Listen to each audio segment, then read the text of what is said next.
Let's talk about this team and what you said the other day. You said a successful season for you. Well, I need to win it. I need to win it. But for the team, a viable playoff run would be a success. I want to be fair to everybody concerned. We need to be in the playoffs. We need to be viable in the playoffs.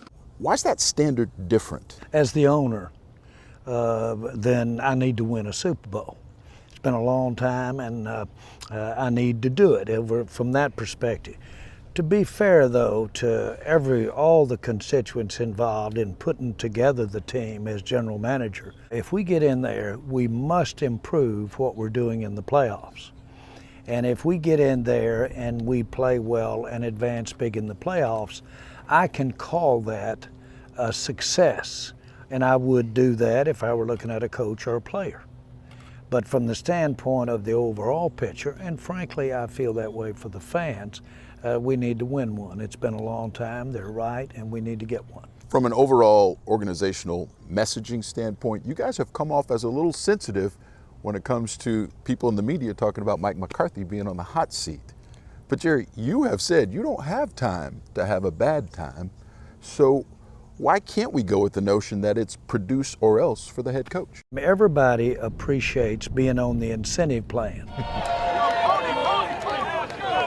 But it's not in the best interest for, in my mind, to be perceived that our head coach wasn't on a sound foundation. That's not good. Mike has a multi-year contract. He's got multi-years after this year. So he's as sound as it gets. He's won a Super Bowl, which counts a lot. His players, his staff around him know it. This is our best chance to win this year a Super Bowl, is to have Mike McCarthy as the coach. And I want to get that straight once and for all.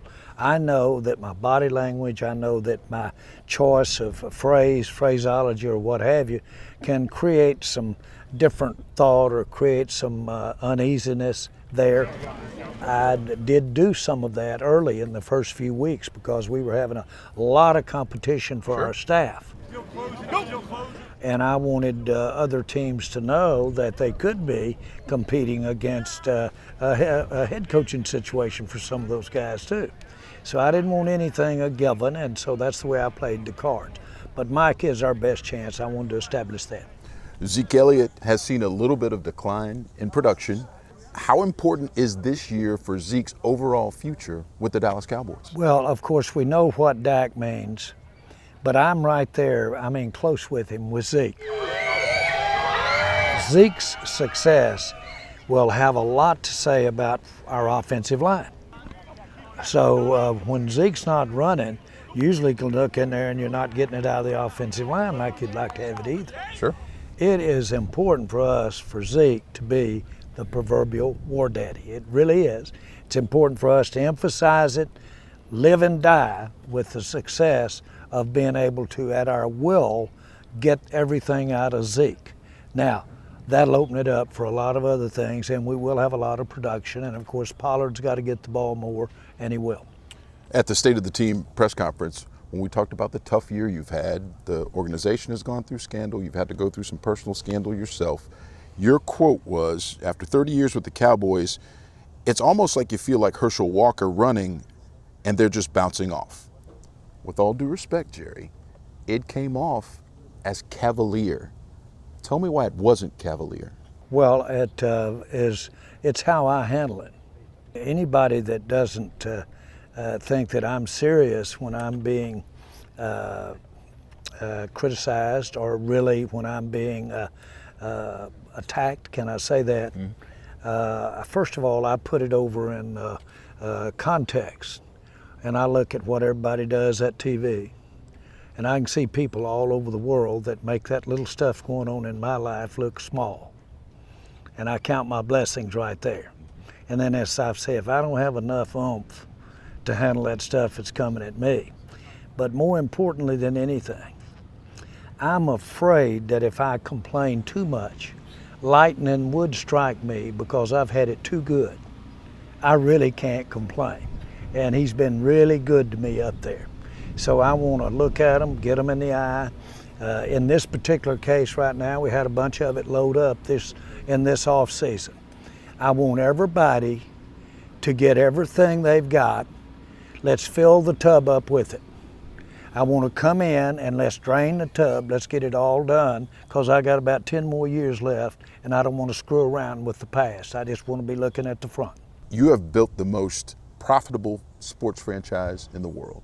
You have untold riches. What still motivates you, and how do you convey that sense of urgency to your players and your coaching staff? I got to be with the Dallas Cowboys, and I used an unbelievable circumstance financially to get to own the team. Jerry. So I had that and gave it all up to be with the future of the Dallas Cowboys and the team. And I've run as hard as I can run since that happened. But you added you some value there. This will be a takeaway. You're getting this part now. Picture. I absolutely have my greatest days sitting in this chair talking to you out here at this camp right here. And I've got some other days that look pretty good. But this is where it's means the most to me. Wait, this is better than the yacht, Jerry? This is better than the yacht to Jerry Jones. It is.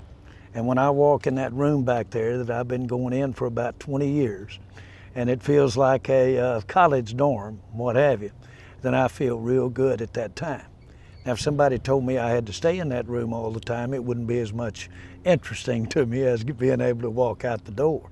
But still, this is it. This is what I want to be a part of, and I want to use whatever energy I have or whatever means I have because of the way it inspires me to do the best we can do to win games with the Dallas Cowboys.